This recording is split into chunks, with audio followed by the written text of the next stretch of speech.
فقد قال الله سبحانه وتعالى في كلامه المجيد والفرقانه الحميد: أعوذ بالله من الشيطان الرجيم. بسم الله الرحمن الرحيم.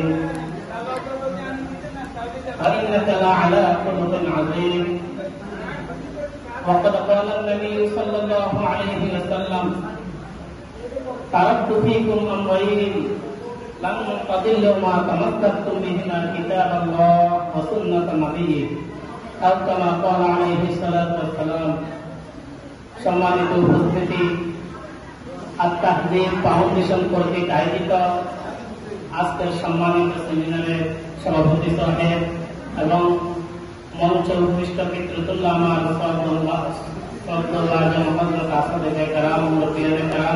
এবং শ্রোতা মণ্ডলী, আল্লাহ পাকের অশেষ মেহেরবানি। সাধারণত যদি আমাদের বাড়িতে কাহার বাড়িতে যদি দুইজন একজন মেহমান আসার সম্ভাবনা থাকে, আমাদের ঘুম হয় না, খানা হয় না, কোনো কিছু ঠিক মতে হয় না। এত বড় এক আয়োজন আর তাহযীব ফাউন্ডেশন কত বিরাট বিশাল এক বোঝা মাথায় নিয়ে সামনের দিকে এগিয়েছে, এটা একটু ঠান্ডা মাথায় যদি আমরা চিন্তা করে বুঝতে পারবো।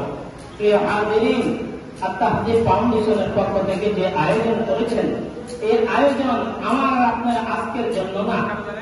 আমরা তো মনে করি যে নবীজির সিরাত নিয়ে শুধু রবিউল আউয়াল মাস আসলে আলোচনা হবে, এরপরে শেষ।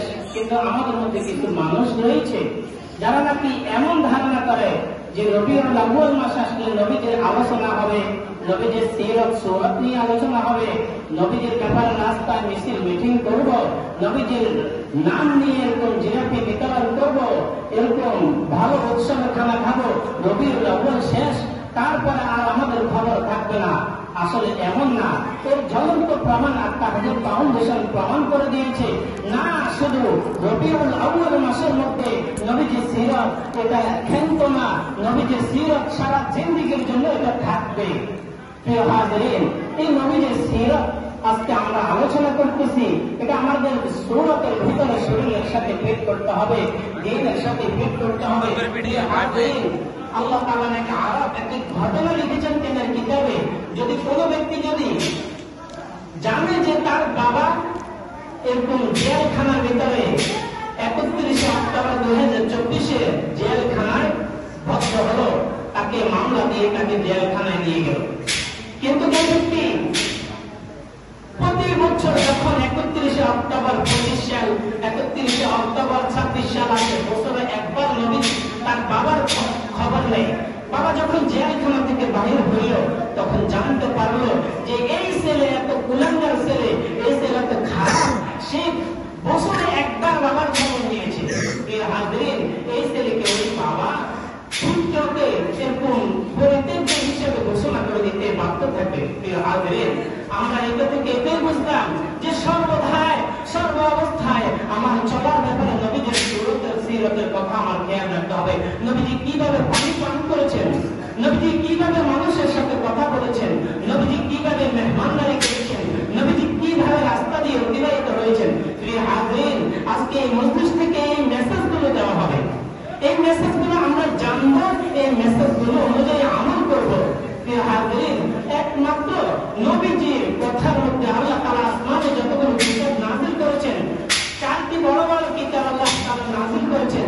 এই 4টি বড় বড় কিতাবগুলো যখন একের পর এক বেঁধে নিয়ে গেল, প্রতিটি কিতাব তাওরাত, জবুর, ইনজিল, তিনটি কিতাব হয়ে গেল, কিন্তু একমাত্র কোরআনুল কারীম আছে। কোরআনুল কারীম থাকার সাথে সাথে সমস্ত কিতাব রহিত হয়ে গিয়েছে, এগুলো হুকুম রহিত হয়ে গিয়েছে। প্রিয় হাজিরিন, কোরআনুল কারীম কিয়ামত পর্যন্ত থাকবে। এই কোরআনুল কারীমের রাহবার দ্বারা আল্লাহ তাআলা যতগুলো কিতাব নাযিল করেছেন, নবীগণ, আলেমগণ এগুলো বুঝিয়ে বুঝিয়ে মানুষকে বুঝিয়েছেন। প্রিয় হাজিরিন, নবীজি যখন বিদায় নিয়ে গেলেন, তখন নবীজি বললেন, তারাকতু ফীকুম আমরাইন লান তাদিল্লু মা তামাসসাকতুম বিহিমা কিতাবাল্লাহ ওয়া সুন্নাত নবিয়্যি। আমি নবী তোমাদের কাছে দুইটা জিনিসকে রেখে গেলাম। এই দুইটা জিনিসকে তোমরা যদি আঁকড়িয়ে ধরতে পারো, নিজের কোয়ালের দাঁত দিয়ে শক্ত করে ধরে রাখতে পারো, তোমাদের জিন্দেগি হয়ে যাবে সাকসেসফুল। প্রিয় হাজিরিন, নবীজির প্রতিটি ক্ষেত্রে, প্রতিটি কর্ম, কিয়ামত পর্যন্ত যতটি মাসআলা নতুন আবির্ভাব হবে, সব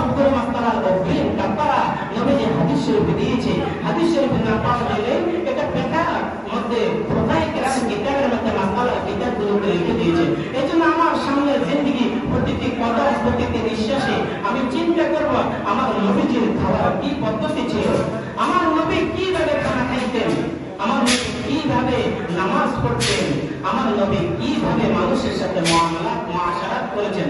এজন্য প্রিয় হাজির, নবীর সিরাত আমরা জানবো, এই অনুযায়ী আমল করব।